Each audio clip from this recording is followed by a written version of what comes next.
Hey guys, well I talked about Star Trek 2 and 3, so I figured I might as well do talk about number 4.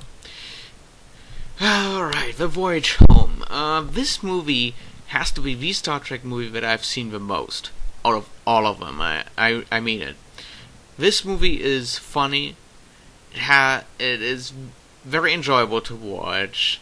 It's overall just a very cool movie also, because it views the Star Trek universe from a perspective that we don't see too often. And what I mean by that, you will see. Alright, so, as we all know, spoilers, in case you haven't seen the last movie, Kirk and his crew hijacked the Klingon bird of prey that they had to encounter in the last movie, and they used it to bring back Spock. So Spock is back among the living. So, what happens? Well, there is an alien probe approaching Earth, and it wants to communicate. Of course, everybody assumes that it wants to talk to mankind, or any of the other aliens that inhabit Earth at this point. And guess what? That's not what it wants.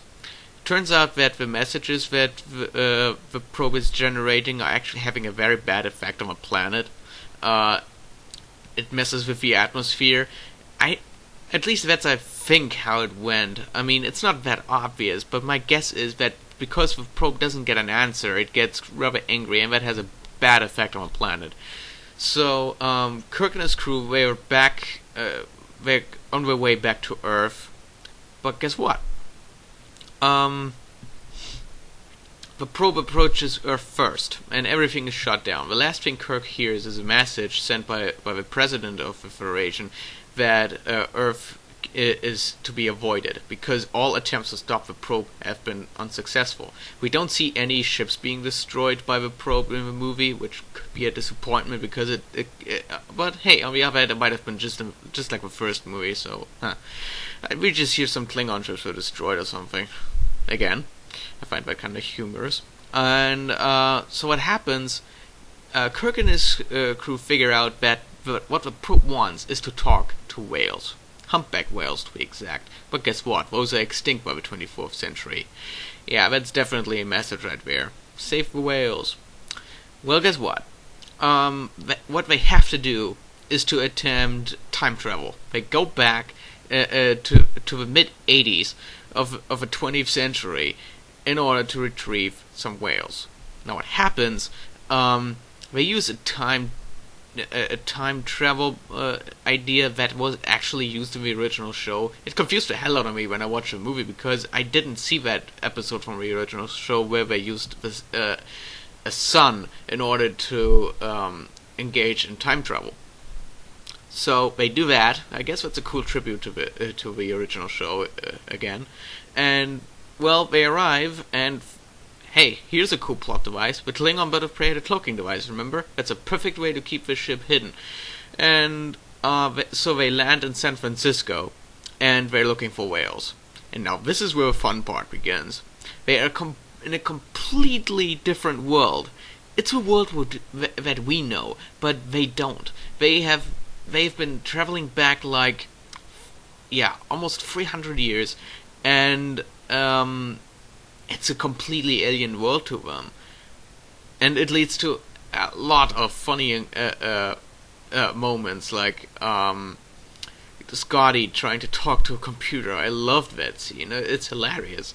Or the fact that they tried to get energy by infiltrating a carrier vessel.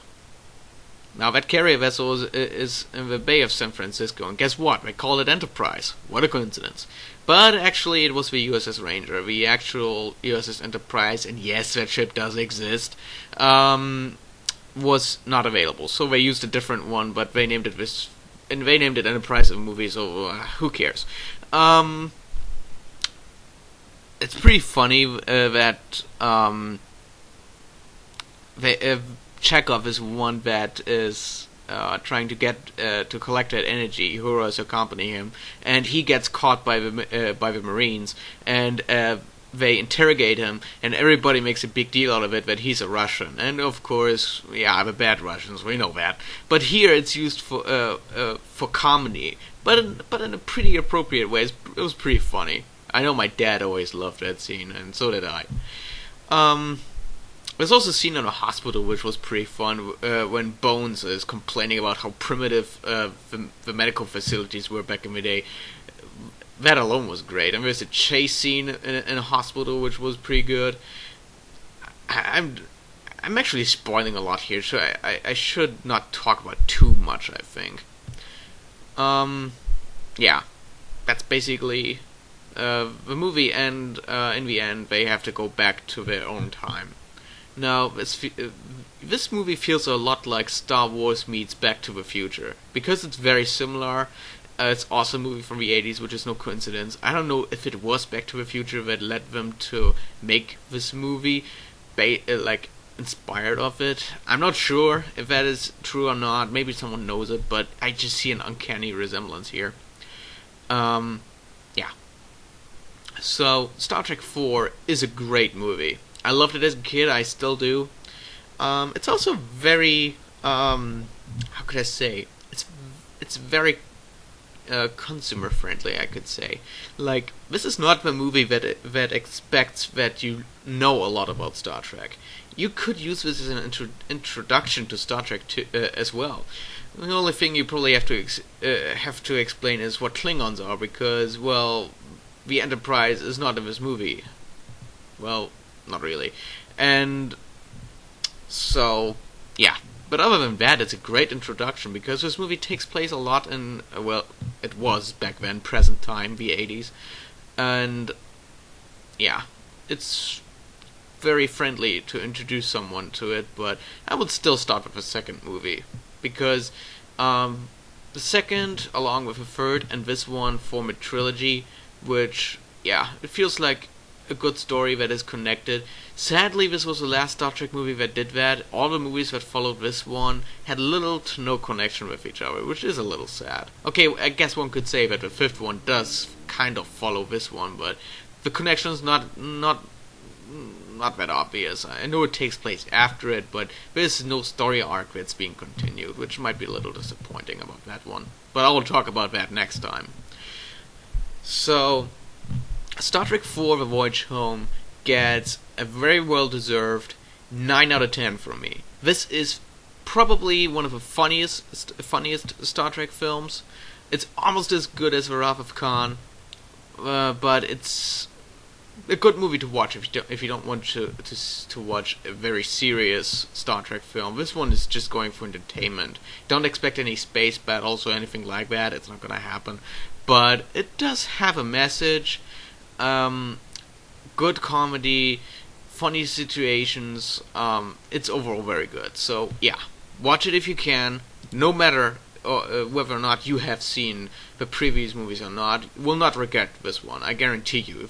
If you like stuff like Back to the Future and you've never watched Star Trek before, give it a try. You just might get into it.